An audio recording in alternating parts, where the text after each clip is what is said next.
Assalamualaikum warahmatullahi wabarakatuh. Waalaikumsalam warahmatullahi wabarakatuh.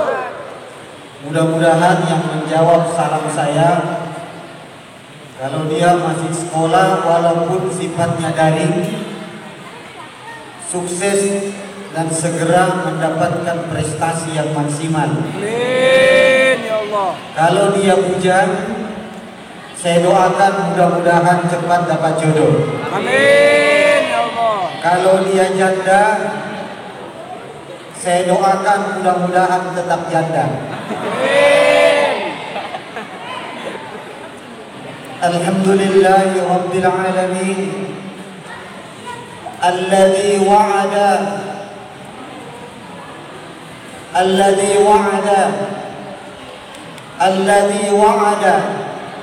minal mukhlisina ya'maluna as-salihati bil jinan. Ashhadu an la ilaha illallah al-malikul haqqul mubin alladhi farraqa bainal kufri wal iman. Ashhadu anna sayyidina wa maulana Muhammadin sallallahu alaihi wasallam alladhi akhrajana minadh dhulumati ilan nur bil itminan. Allahumma salli wa sallim ala hadha an-nabiyyil karim wa ala alihi wa sahbihi ajma'in walladzina badalu juhdahum ila yawmil qiyamati. Allahumma salli wa sallim kadzalika liman arada an yutimma imanahu wa dhikrahu wa amalahu wa kulla fi'lal khairat biwasilati kalamillahi jalla wa ala. Inna allaha wa malaikatahu yusalluna ala nabi ya ayyuhalladzina amanu sallu alaihi wa sallimu taslima.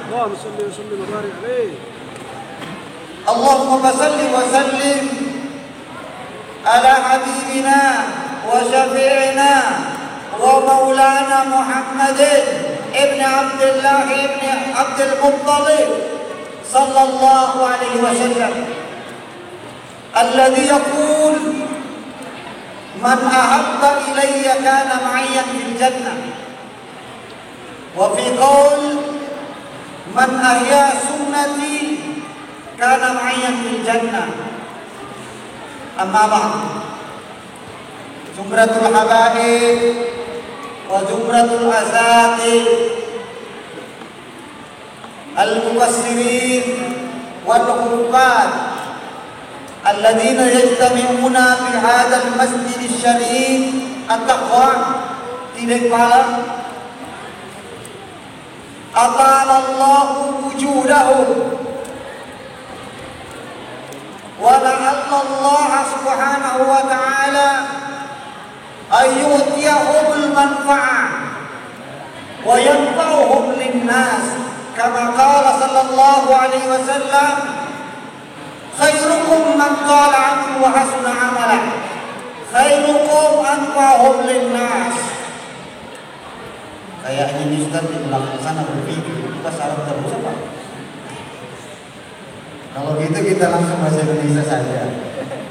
Kebetulan hari ini bertepatan adalah Hari Sumpah Pemuda, tanggal 28 Oktober.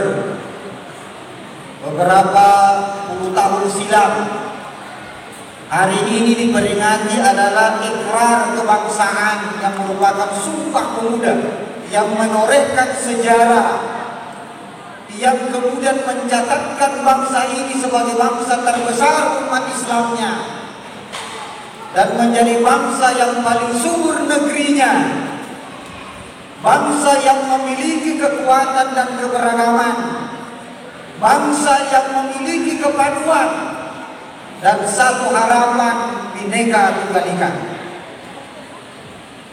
Ini di belakang sana ada lagi yang pikir, ini ceramah maulid apa orasi kebangsaan? Kita tidak bisa pungkiri bahwa bangsa ini merdeka itu atas jasa para ulama. TNI sebelum menjadi TNI, yang dulunya ABRI, sebelum ditetapkan 5 Oktober sebagai hari TNI, hari ABRI, ada dulu namanya BKR, TKR, atau ya TKR, Tentara Keamanan Rakyat. Beberapa pemimpin resimennya adalah Kiai Haji, para pimpinan pondok pesantren.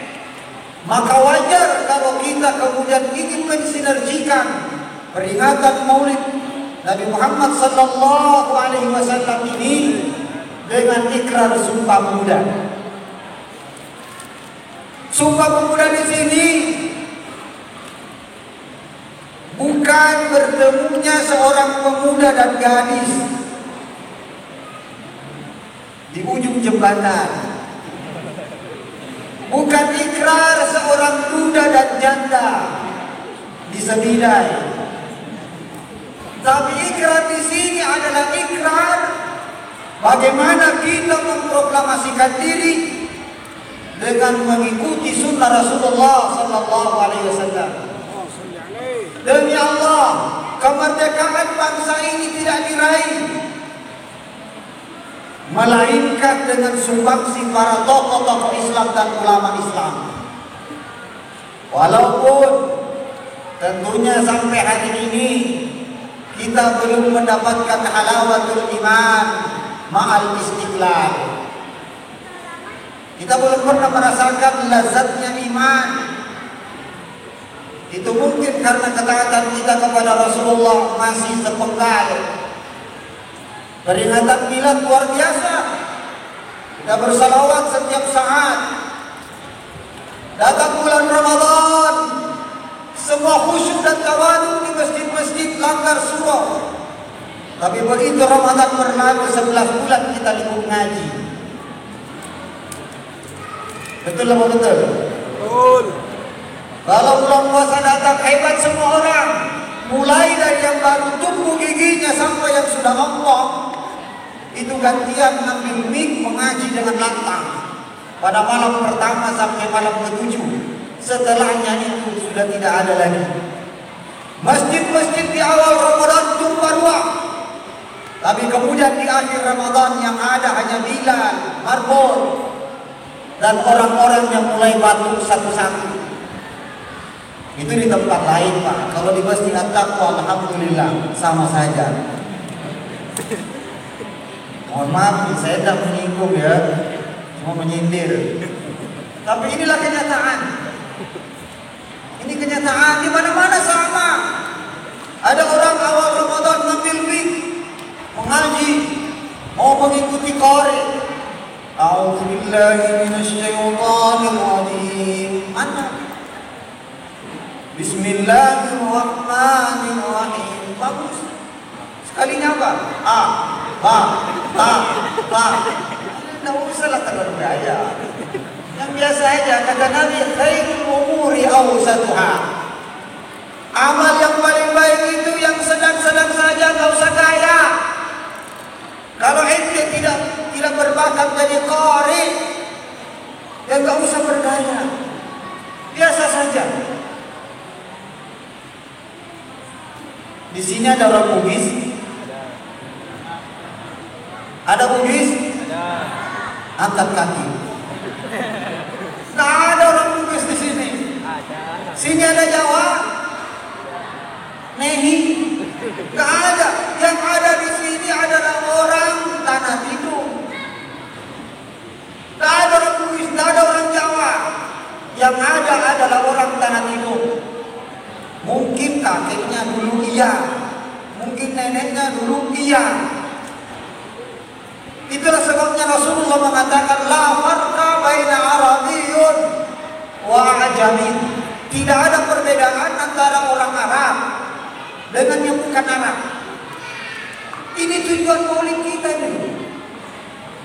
Lihat dulu belakangnya. Ukhuwah Islamiyah mewujudkan masyarakat yang cinta ulama dengan meneladani akhlak Rasulullah SAW.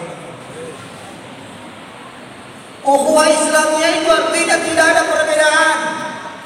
Jangan melihat warna kulit, jangan melihat strata seseorang, jangan melihat pangkat seseorang, dari mana dia berasal, suku apa dia, apa golongan dan rasnya. Selama dia mengatakan la ilaha illallah Muhammadur Rasulullah wa ikhwanukum, dia itu adalah saudaramu. Inilah ukhuwah.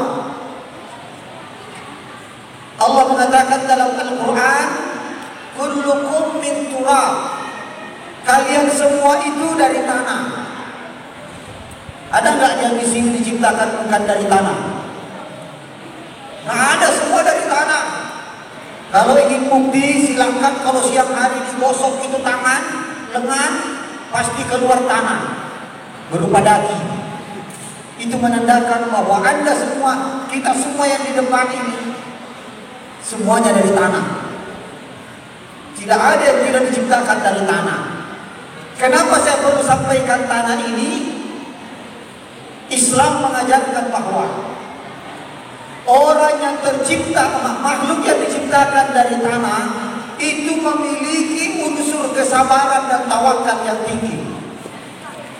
Tanah itu Pak, kita tanam bibit, kita semai bibit, kita tanam tanaman, dia tumbuh. Bahkan kita kasih kotoran, dijadikan tempat pembuangan akhir, tanah tidak pernah protes. Tanah itu sabar, tanah itu ikhlas, tanah itu tawakal, tanah itu ismat, tanah itu inabah. Jadi kalau kita dari tanah, sejatinya kita saling mengerti dengan orang lain, sejatinya kita ta'awun, sejatinya kita takaful, sejatinya kita tawazun. Jangan cuma ta'aruf. Kita harus bisa saling memberi. Di awal tadi kita sampaikan khairukum anfa'uhum linnas.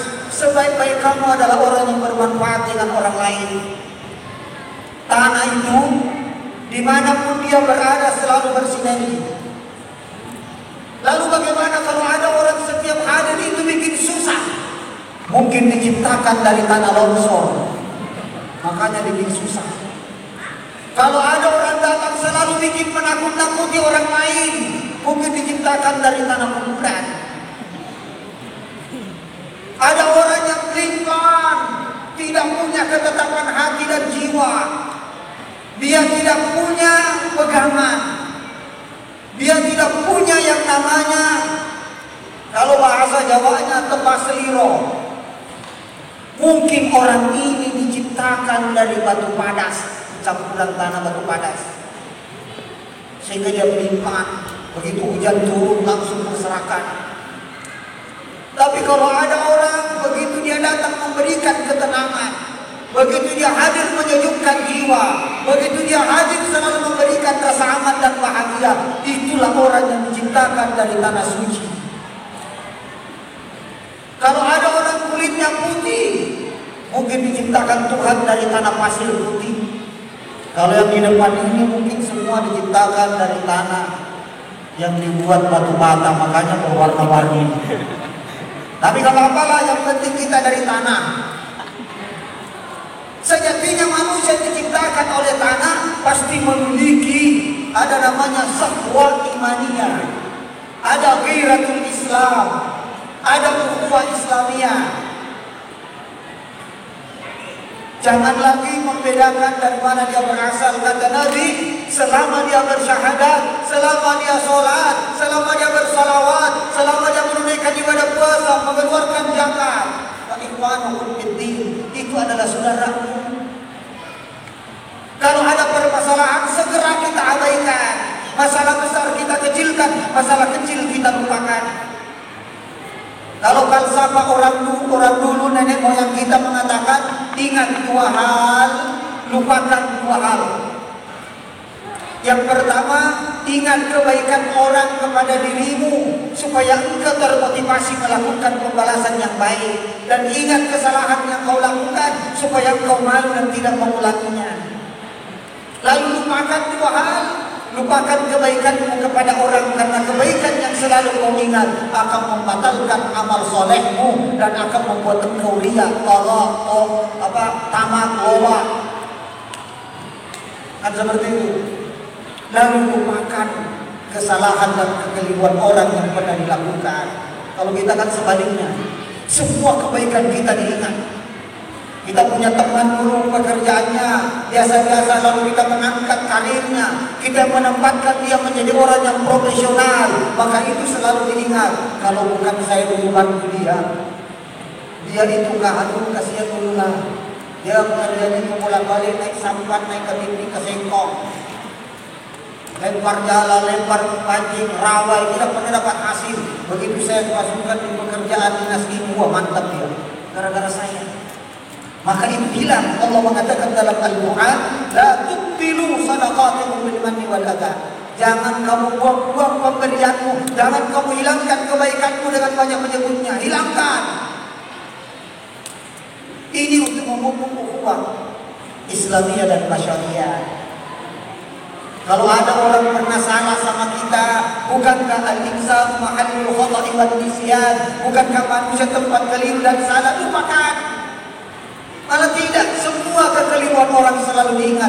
Bahkan kita punya prinsip bahagia kalau orang lain menderita, susah kalau orang lain senang. Ini kan Indonesia banget. Walaupun sebenarnya kalau di tanah timur ini alhamdulillah tidak berlaku. Tapi di Jawa sana, iri-irian itu sudah luar biasa. Orang beli mobil kita langsung berpikir korupsi lagi itu. Bukan baru jadi pegawai baru berapa. Dia tidak tahu bahwa dia itu kasihan sudah ngutang di BRI sama BPD. Iya kan? Bahkan orang pelit, bahkan orang kikir, kata Nabi, itu ada manfaatnya. Saya kasih contoh. Saya pernah diundang oleh PT Expand di Tarakan. Kebetulan masjid kita sholat isya jamaah di ladang. Tiba-tiba seluruh takmir itu pengurus masjidnya menghadap. Pak Haji, Pak Ustaz, tolong kami bantu. Kenapa? Ini di seberang ini orangnya kikir luar biasa. Kita hanya minta tanahnya 1/2 meter. Memang agak panjang ke sana, 1/2 meter kali 12. Gak mau dikasihnya juga, harus dibayar mahal lagi. Terus saya bilang, isbir ya akhi. Bukankah Allah mengatakan ista'inu bisabri wassalat? Sabar, baiki sholatmu. Terus bagaimana menebusnya?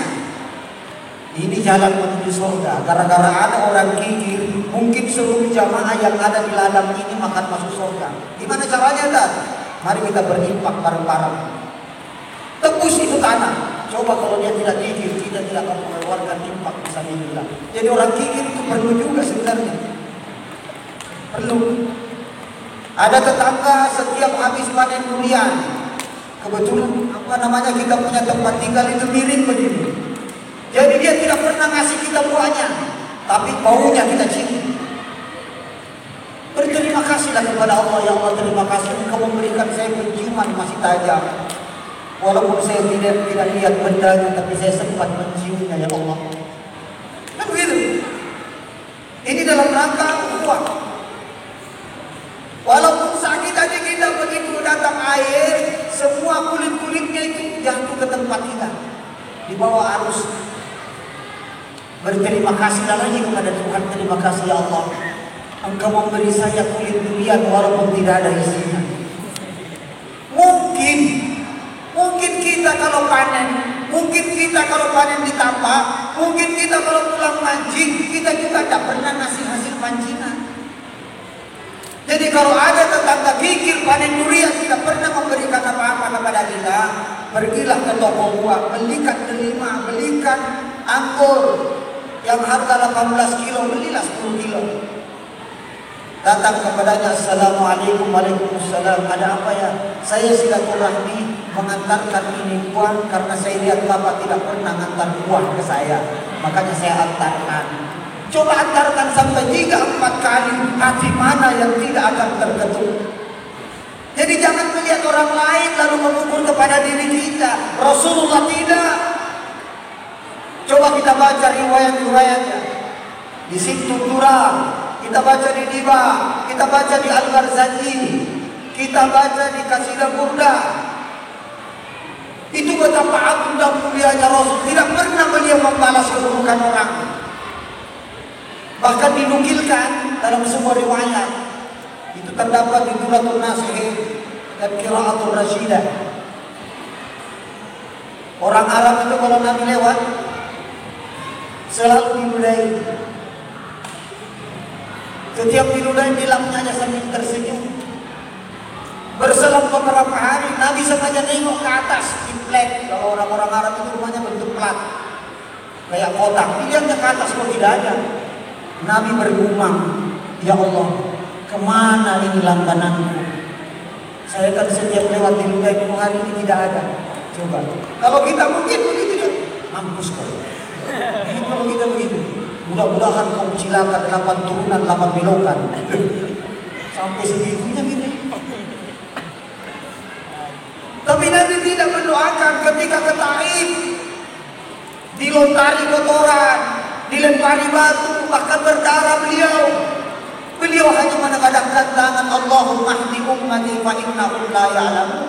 Allah dijelaskan, Allahumma hdi qaumi fa innahum la ya'lamun. Tunjuki mereka. Seharusnya kita begitu. Apalagi tetangga kita yang pelit kebetulan orang kaya, berdoa saja kepada Allah. Kebalikan doa Nabi, Allahumma hdi jari fa innahum ya'lamun. Ya Allah, berikanlah hidayah kepada tetanggaku karena dia lebih paham. Jangan berputus sangka. Tapi jangan pula salah-salah.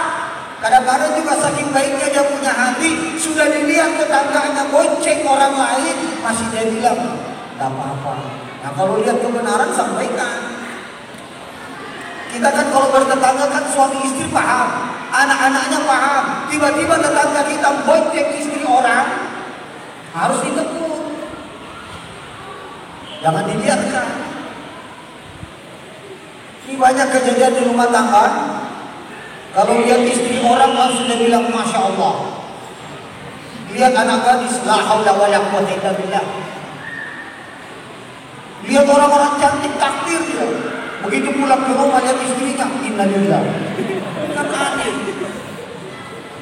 Oh tapi di sana Pak, di sana bukan di sini balik bukan. Kampung orang. Kan ada yang begitu. Nah, mari kita dengan makna sejalan dengan sumpah pemuda ini, mari kita ikrarkan diri kita betul-betul kepada sunnah Rasulullah sallallahu alaihi wasallam.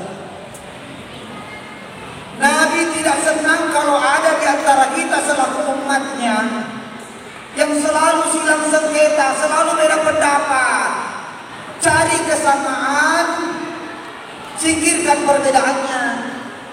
Sholat subuh kalau memang imamnya kunut, ikut kunut. Jangan ada begini. Karena Anda di awal mengatakan mustaqbilal qiblati imam ma'muman lillahi ta'ala.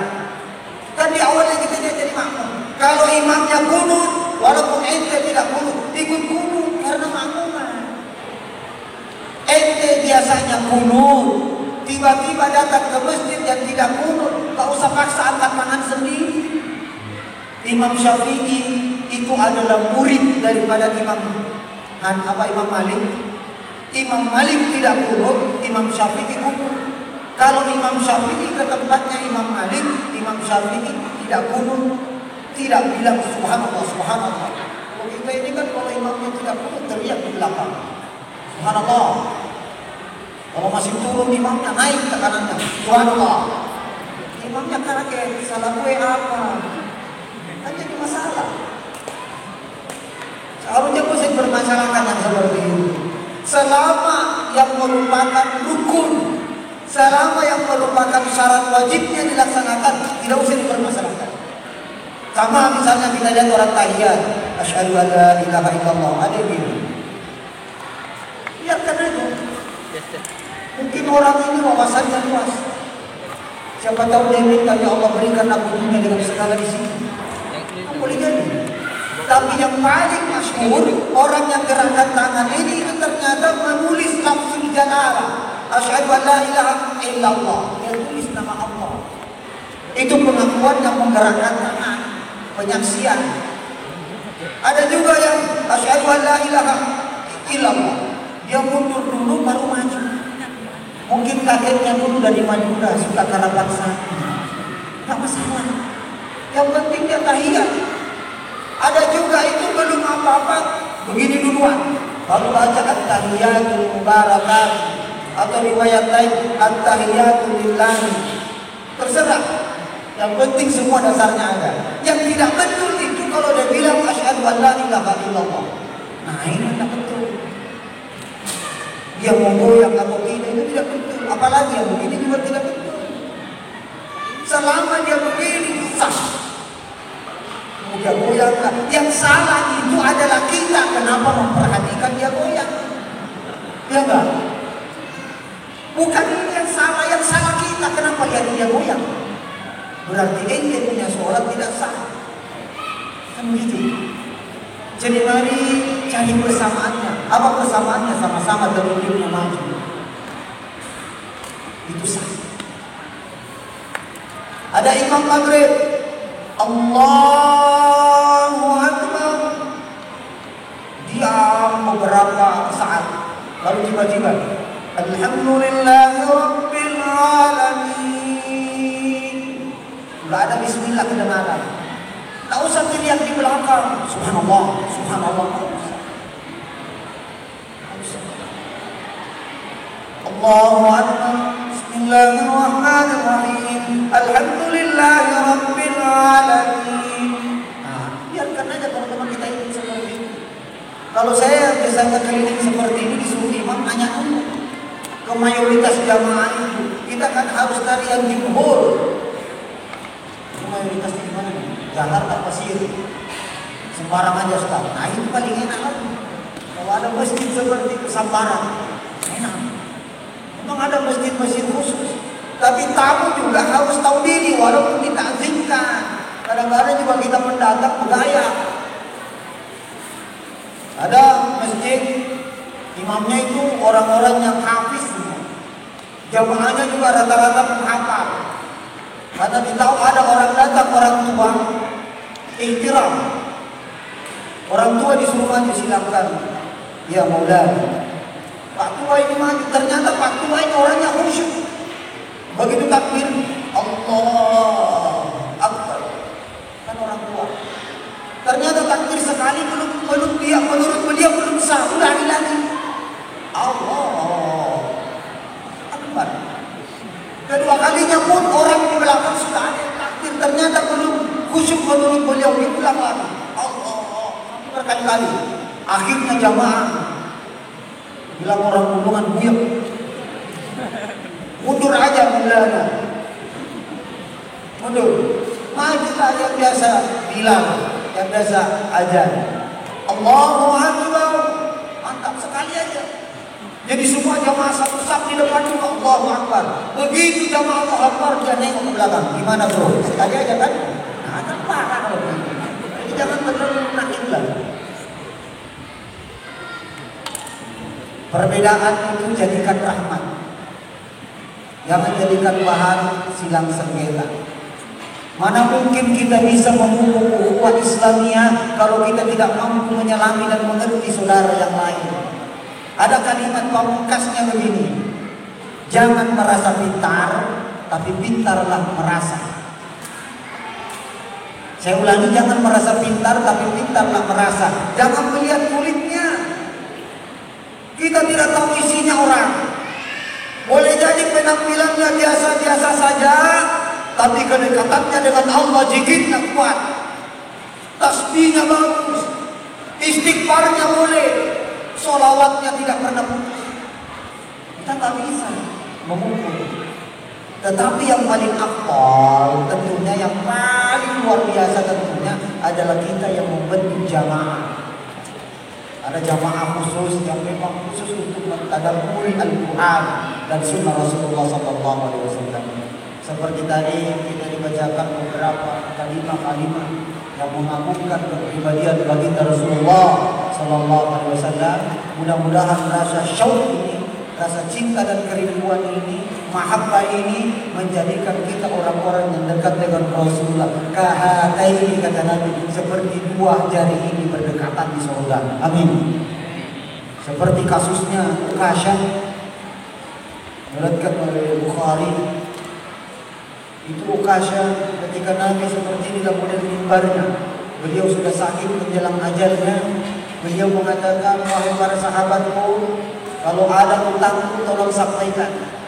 Kalau ada yang pernah ada tanggunganku tidak jelas, sampaikan kepada aku melunasinya sebelum Allah memanggilku. Ternyata Uqasyah dari jauh lari. Ya Rasulullah, engkau ada utang sama saya. Berteriak Abu Bakar, apa utang beliau? Bilang Nabi, ijlis ya Abu Bakar, hadza amrun baini wa bainahu. Ini urusan saya dengan dirinya. Ringkasnya ternyata Uqasyah mengatakan, ya Rasulullah, dulu waktu di perang Uhud, Rasulullah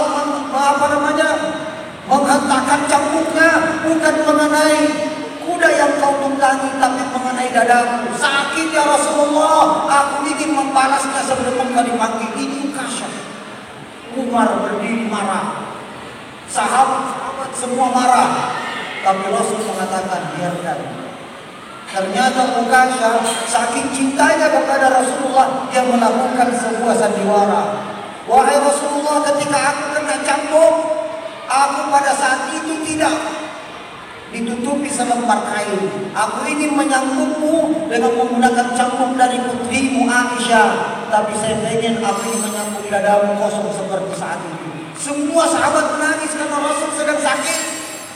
Tapi apa yang dilakukan Uqasyah? Begitu Rasul bersabda, sinilah wahai Uqasyah, tunaikan kalau memang itu jadi utangku kepadamu. Aku tidak ingin dituntut oleh Allah pernah menyambutmu walaupun tidak sengaja, dan itu menjadi utang. Aku tidak ingin terhalang oleh utangmu kepada Allah. Uqasyah maju, dia bentangkan kain Rasulullah, kemudian dia peluk Rasulullah, dia cium perutnya Rasulullah. Mana mungkin ya Rasulullah aku bisa memukulmu, engkau manusia yang suci, kulitmu dijamin tidak dijilat oleh neraka. Aku hanya ingin memelukmu karena jaminanmu supaya aku tidak terjilat oleh api neraka. Sallallahu alaihi Nabi Muhammad.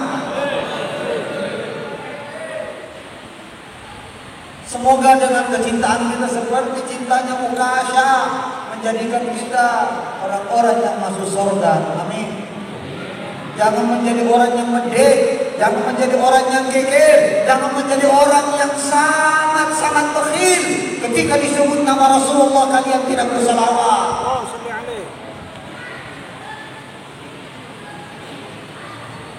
Ciri-ciri penghuni surga ketika disebut nama Rasul, dia menangis menitikkan air mata. Dan ciri-ciri penghuni surga adalah mereka yang selalu menghidupkan sunnah Rasul, lebih mengutamakan persaudaraan daripada percekcokan dan perselisihan. Demi Allah, doa-doa para habaib pendahulu kita sampai beliau dan antara mereka yang masih hidup hari ini adalah titisan yang akan mengantarkanmu kepada surga. Jangan bangga dengan apa yang kalian miliki saat ini. Jangan bangga dengan apa yang kalian punyai saat ini. Tapi banggalah karena masih ikut millat Ibrahim Hanifah. Karena kita ikut millat Muhammad sallallahu alaihi wasallam.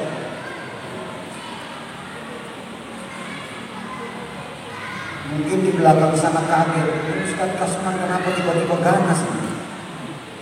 Setahu saya kalau dia ceramah tidak pernah begitu. Ya setahu Anda, tapi inilah aslinya sebenarnya. Dulu waktu saya lahir, nama asli saya itu Kasman Simodimejo.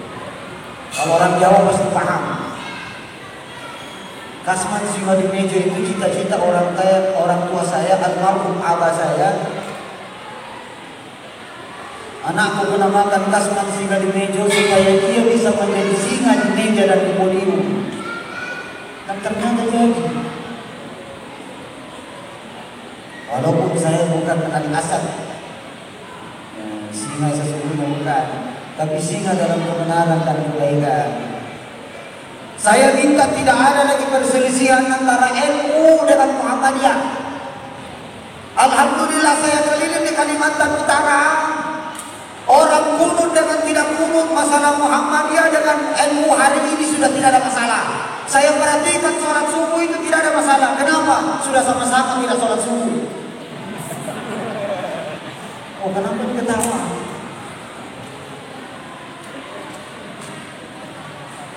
Ini jadi berbahaya kalau seperti ini. Ingat,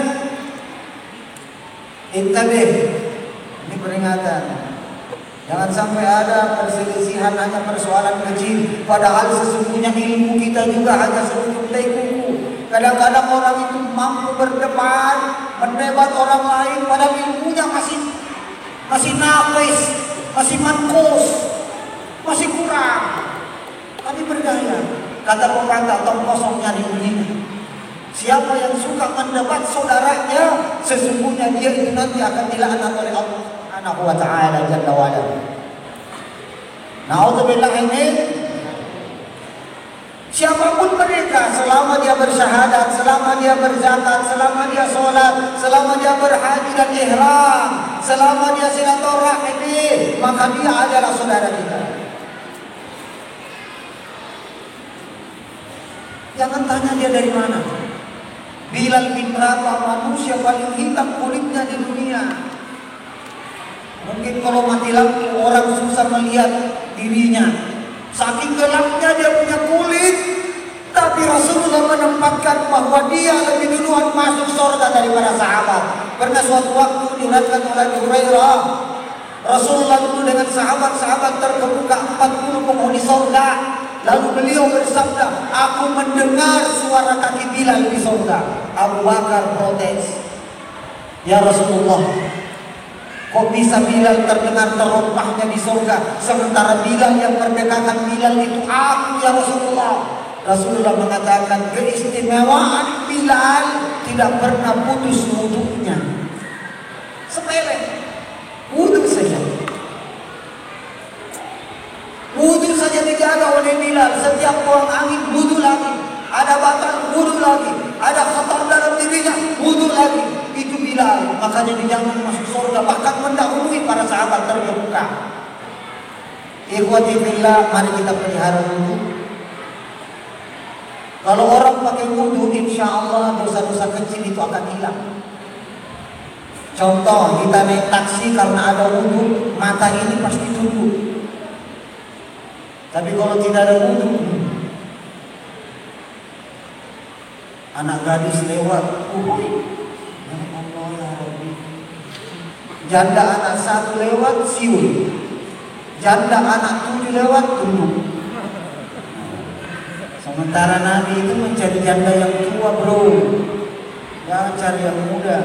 Nabi memang istrinya banyak, tapi 1 saja gadis. Kalau ente mau beristri, minta tanda tangan istrimu. Minta restu istrimu, walaupun Islam tidak mewajibkan. Tapi di dunia saat ini, kalau ada orang tidak minta izin, itu masih dipertanyakan dia punya status. Karena hampir hari ini sudah tidak ada lagi kecuali godaan sana sini. Betul apa betul? Nah, ini fenomena. Kemudian untuk ukhuwah ini ada suatu anekdot ya. Kebetulan ini juga adalah hari Sumpah Pemuda seperti saya katakan tadi. Jangan membedakan persaudaraan kita. Ada sebuah cerita, ada warung namanya warung nasional. Siapapun masuk pesan minuman sesuai dengan harganya. Masuk orang Papua, ditanya sama pemilik warung, minum apa? Ale-ale. Masuk orang Buton, minum apa? La segar. Masuk orang Bugis, minum apa? Krating Daeng. Datang orang Jawa, minum apa mas? Marimas. Ini namanya warung NKRI. Sekalinya orang Maluku, Ambon bingung. Minum apa? Aduh. Terpaksa dia bilang, tadi dia minum. Nah, ini cerita lucu aja sih. Dan maksud saya begini, betapa indahnya persaudaraan, betapa indahnya ukhuwah kalau kita tidak memikirkan diferensiasi, klasifikasi. Yang ada adalah persamaan. Kullukum min turab. Kalian itu tidak ditanya. Tanah itu sifatnya ikhlas, tawadhu, sabar. Bagaimana akhlaknya Rasulullah? Ini mau terakhir sudah, karena kita sudah bicara akhlak. Bagaimana akhlaknya Rasulullah? Aisyah pernah ditanya, beliau mengatakan, "Kana khuluquhu al-Qur'an." Akhlaknya adalah Al-Qur'an. Jadi kalau mau menindaklanjuti akhlak Rasulullah, senantiasa baca Al-Qur'an. Al-Qur'an pertama kalamullah. Al-Qur'an ini kalau Anda punya masalah, ngajilah. Allah yang datang. Kalau kita ingin mendatangi Allah, sholat hajat, sholat sunat, sholat istikharah. Tapi kalau ente kita semua ingin Allah yang mendatangi kita, ikra'ul Qur'an. Fa'innal Qur'an kalamullah. Itu bahasanya Allah. Jadi tanpa kita berkata-kata. Dan enaknya Al-Quran ini suku apapun baca, orang bangsa apapun baca, pasti hatinya tenang. Hebatnya kalamullah ini. Tidak perlu diterjemahkan, bahkan orang yang tidak tahu arti, kalau dia baca, ihil hudu, ada ketenangan. Coba baca kitab lain. Kalau tidak tahu artinya, mumet, pasti pusing. Alam sauda pasti kamu sakit di kepala. Tapi kalau Al-Quran, insya Allah kita semua memahaminya dengan bahasa kita masing-masing. Maka Rasulullah pernah bersabda, "Uhibbul Arabi," saya menyukai bahasa Arab, kata Nabi, "Li'anni Arabiyun," karena saya orang Arab. Wa kalamul Quran, Lugatul Quran, wal Quran dia Arabiyyun. Al-Quran juga bahasa Arab. Wa kalam ahlul jannati Arabiyyun, dan penghuni surga nanti bahasanya Arab. Tidak ada bahasa di surga itu bahasa Jawa. Tidak ada bahasa Bugis. Tidak ada bahasa Bulungan, Kelengan. Tidak ada bahasa India, Dehi. Tidak ada. Semua adalah bahasa Arab. Ini ada cerita nih. Orang Bugis sama Madura satu kamar pada satu umroh. Begitu malam pertama mati lampu. Bilang si Madura, "Gis, mau tahu bagaimana cara mematikan itu?" Nah, gampang. Nih, kasih saya bilang si orang Bugis. Terus sampai sini. Bilang si Madura, "Sampean itu dari pesantren mana?" Apa bilang si Bugis? "Saya bukan pesantren, saya pedagang." "Kau tahu bahasa Arab?" "Kecil tuh, nantilah." Begitu datang orang Arab, si Bugis bilang, "Assalamualaikum." Orang Arab bilang, "Waalaikumsalam. Masya'atuka ya rajul. A'ini antusa'idu." Bingung bilang, apa maksudnya? Terpaksa dia bilang, keluar Bugisnya. "Hei, engkau perempuan cete." Giliran orang Arabnya yang bingung. Orang Arab bilang, "Hah?" Karena ini bahasa umum. Biar orang Cina juga bilang, "Hah?" Arab juga bilang, "Hah." Akhirnya si Bugis tutup itu lampu. Innalillah. Maksudnya lampunya mati.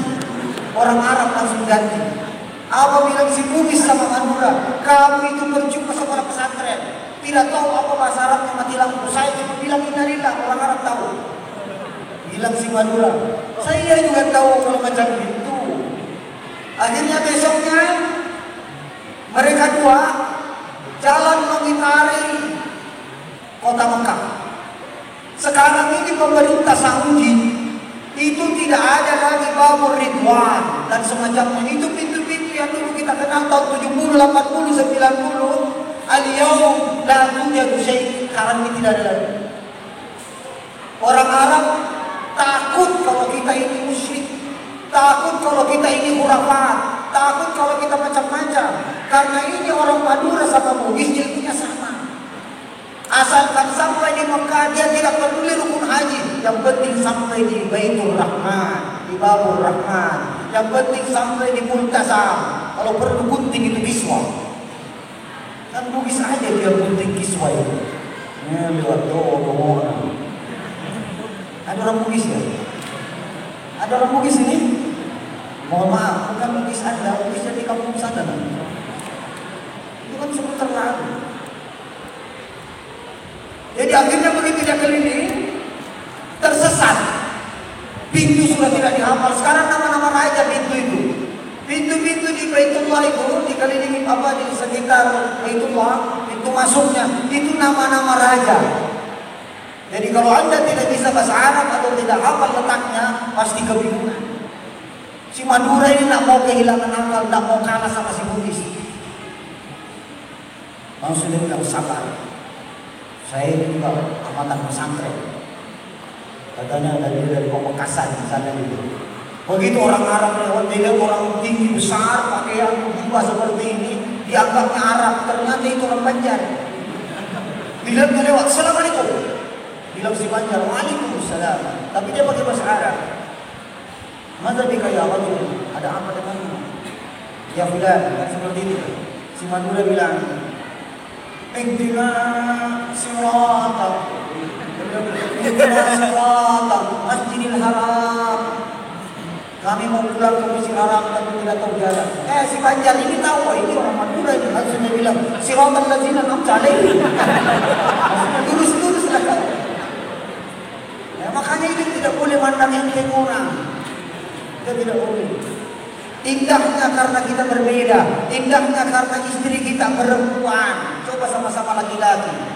Apa yang bisa dilakukan tongkat sama linggis? Gak bisa ngapa-ngapain. Tapi itu enaknya Allah ciptakan. Ada ulekan, ada mangkoknya. Masya Allah. Takbir. Sallallahu alaihi Nabi Muhammad. Itu indahnya perbedaan. Emang yang suka bikin masalah ini orang Bugis. Ada Bugis ini. Orang Bugis itu biar sampai di Mekah, biar sampai di tanah haram, macam-macam kelakuannya. Dioloknya itu orang Arab. Orang Arab diolok. Emang Bugis ini. Tapi di sini kan tidak ada Bugis. Tidak ada. Ini orang Tidung Panas semua kan? Tidak ada ya. Coba lihat KTP-nya, pasti KTP-nya semua Kabupaten Tanah Tinggi, bukan Bugis kan? Jadi kalau ada yang marah, saya bilang begini, ada yang marah berarti sudah ada iman di dalamnya.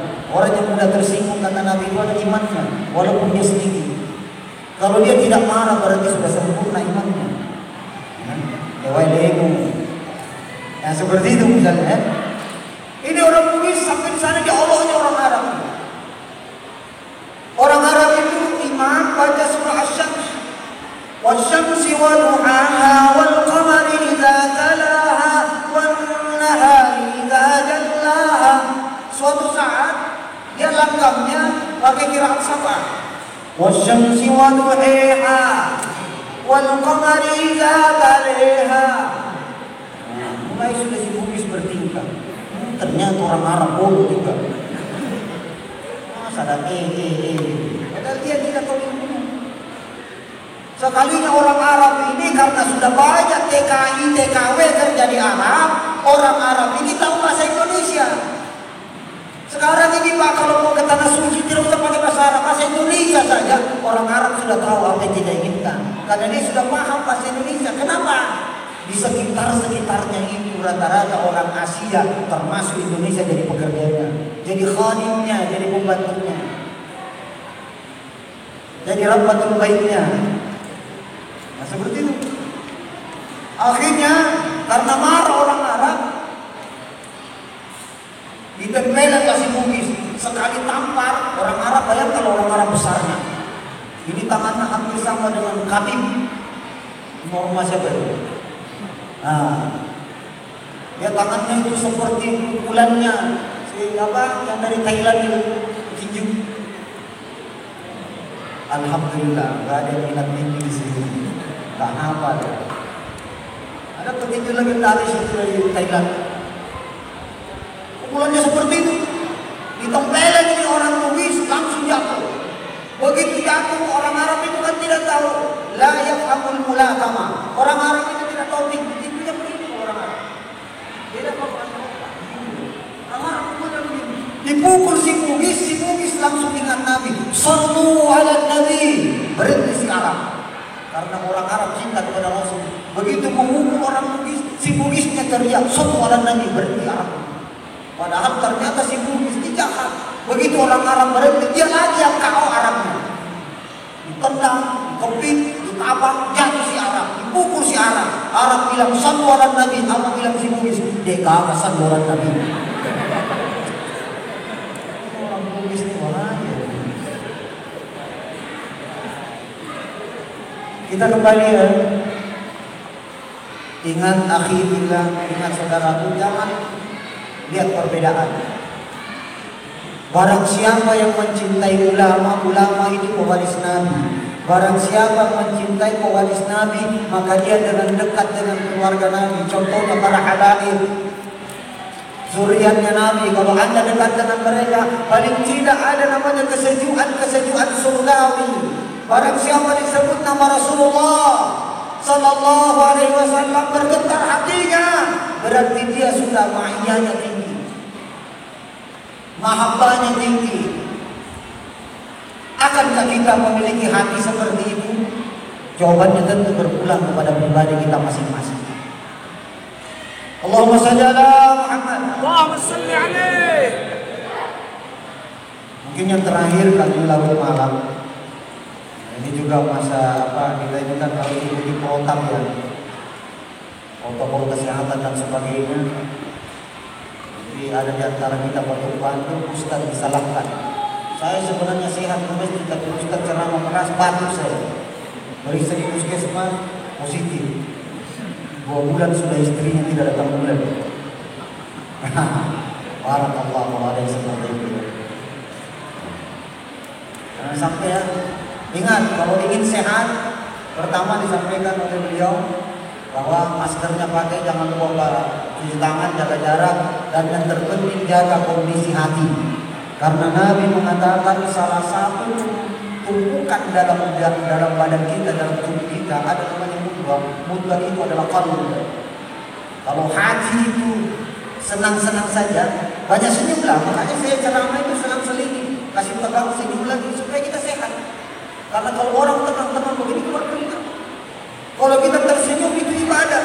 Nabi mengatakan tabassumu amama akhika sadaqah. Senyummu di depan saudaramu adalah sedekah.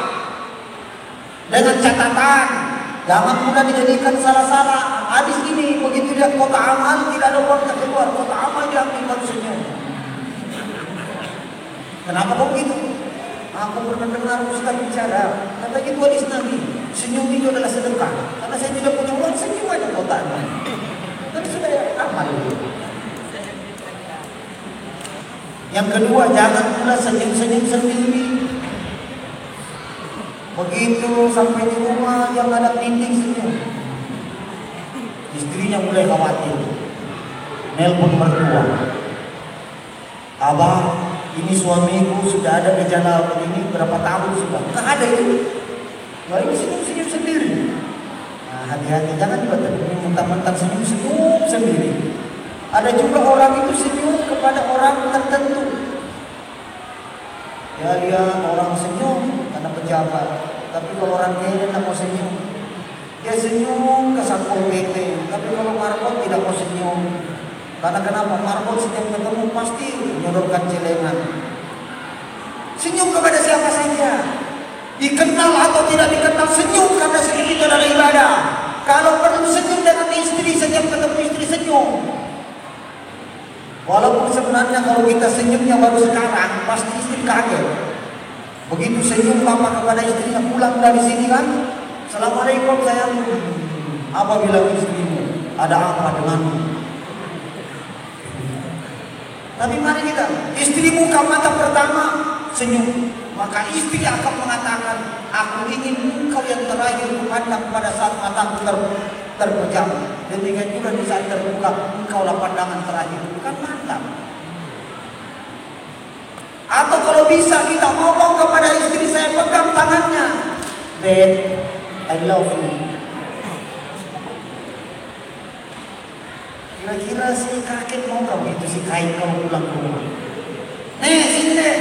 Lari sudah si nenek. Ada apa I love you. Mungkin si nenek yang pegang gayung dilemparkan. Tapi kita cobalah. Perempuan di dunia ini memiliki satu rahasia. Buat hatinya tenteram dan damai, maka kau aman di sisinya. Tapi itu takut kan tangannya, I love you baby. Ini ada seorang kakek usianya 72 tahun.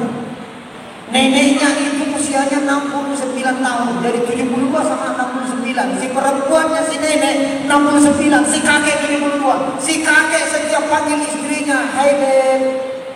Si nenek panggil suami, ya honey. Oh biasa.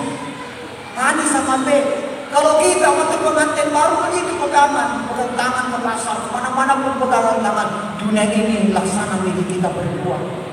Tukang ojek dengar, oh aku tahu di mana kau.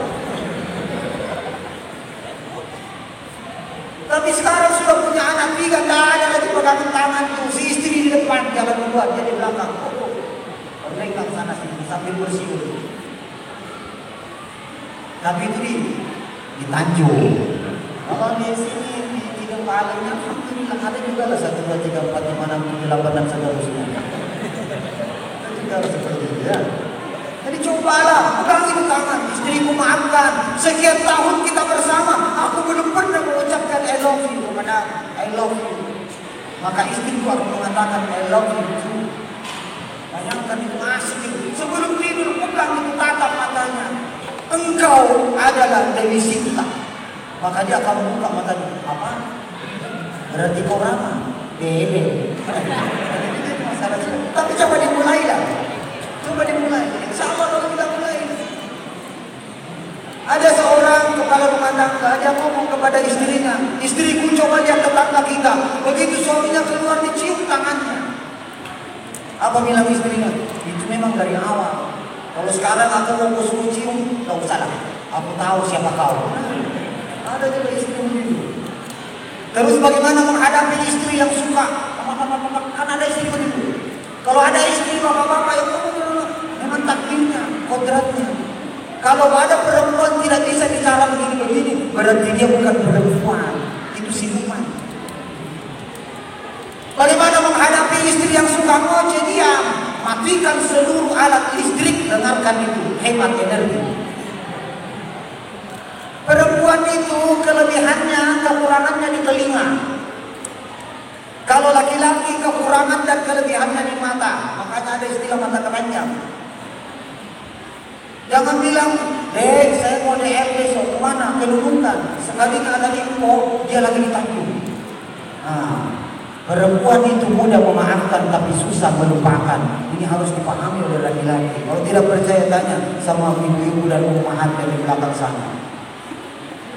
Perempuan itu mudah memaafkan tapi susah melupakan. Sekali aja kamu punya masalah, pasti dia ingat pokoknya.